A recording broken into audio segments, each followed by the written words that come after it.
Tanya Igreta Kodesh, chapitre 6, première leçon.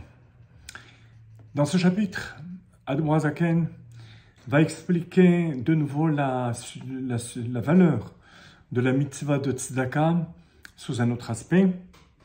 Zoreya tzedaka schar emet. Celui qui sème la tzedaka, dit le roi Salomon, schar emet, aura une récompense authentique, véritable. Il y a une première manière d'expliquer ce pasuk, c'est de dire que la récompense qui est produite par la mitzvah de tzedaka est une récompense véritable qui s'accomplit dans ce monde du vivant de la personne et pour l'éternité. Admor HaZaken va nous donner une autre explication. Pirouche, sheschar zriyat tzedaka hi midat emet. Non pas que la récompense est vraie, est authentique, mais plus que cela, la récompense c'est le emet, c'est la qualité du emet que la personne, de vérité, que la personne reçoit grâce à la mitzvah. Urtiv titen emet le Yaakov. Pour comprendre ça, Admor HaZaken nous rapporte un pasuk qui dit titen emet le Yaakov. Tu donneras la qualité de emet à Yaakov. Ushvacha bekudsha beruchu mesader navi. Le Zohar dit que le prophète parle de la gloire d'Akadosh Baruch Hu, qui est le Emet qui donne à Yaakov. Comme shekatuv beZohar HaKadosh, pirush HaKadosh Baruch Hu hanoten midat emet leYaakov. Dieu donne l'attribut de Chesed, la qualité de Emet, de vérité, à Yaakov. Tzarich lehavin. Alors dès lors, il faut comprendre. Vechi en emet be Yaakov. Est-ce qu'il n'y a pas de emet chez Yaakov? Yaakov, c'est la mida de emet. C'est l'attribut de vérité. Non pas comme l'extrême d'Avram qui est chesed, ou de Yitzhak qui est la sévérité. Le emet, c'est la synthèse des deux. Donc, la ligne médiane, la ligne du emet. Alors, est-ce que on a le droit de penser même que Yaakov ait besoin qu'on l'aide dans ce travail de Emet, à tel point que Dieu va lui donner par en haut. Il est déjà la personnification de l'attribut du Emet.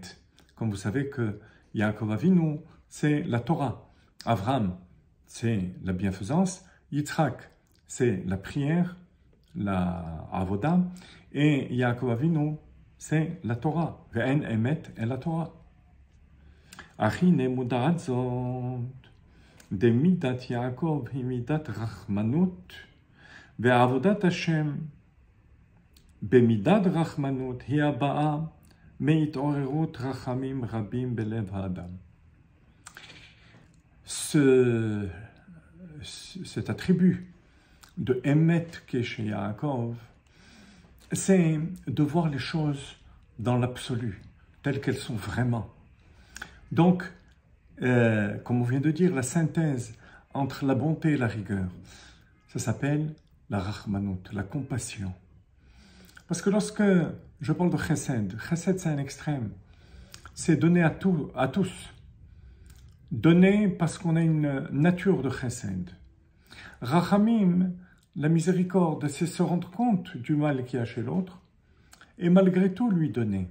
Donc c'est tenir compte de l'attribut de sévérité. Et c'est ce qui est vrai. En même temps, la bonté et la rigueur. Cette rachmanut, cette compassion, c'est pas seulement par rapport aux autres, mais par rapport à soi-même.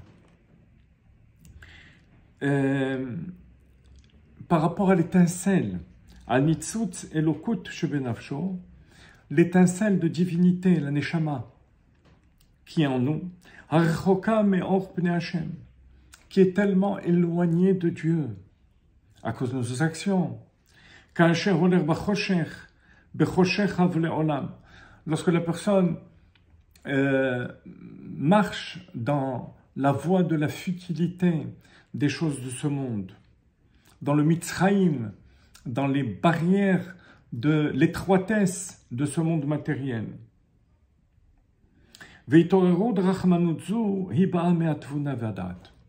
Pour arriver à ce niveau de compassion par rapport à soi-même, il faut d'abord la réflexion, la méditation par rapport à son propre état, prendre conscience de son état d'éloignement d'Akadosh Baruch Hu. Et prendre conscience en même temps de la grandeur de Dieu. À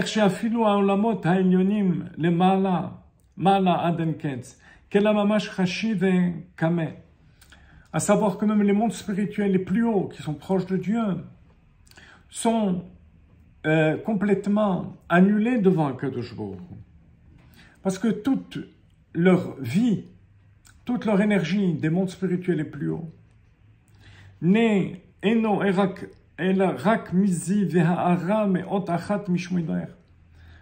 provient que du reflet, d'une lettre du nom de Dieu.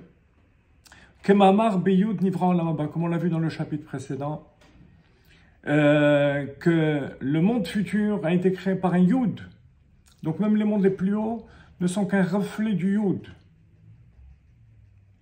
Et c'est là, à ce niveau-là, qu'il va y avoir toute la différence entre les mondes supérieurs, les mondes inférieurs, les différentes directions que prennent les midot d'Akadosh Baruch Hu. Tout ça, c'est par rapport à un reflet d'une lettre du nom de Dieu. Alors, imaginons un peu, par rapport à Akadosh Baruch Hu lui-même, ce que représente une petite créature, nous-mêmes, au niveau personnel. Et lorsque la personne réfléchit, médite, pas seulement en 2 minutes, là, comme on est en train de le faire, mais prend conscience et ramène les choses à lui-même, ça donne la conscience à la personne, la conscience de sa nullité par rapport à Kadosh Baruch Hu, et donc ça réveille un sentiment de rachamim. C'est ce qu'on appelle Midat Emet, Midat HaRachamim de Yaakov. On verra la prochaine fois pourquoi, par rapport à cet attribut de Emet et de compassion, il est nécessaire d'avoir l'aide d'Akadosh Baruch Hu.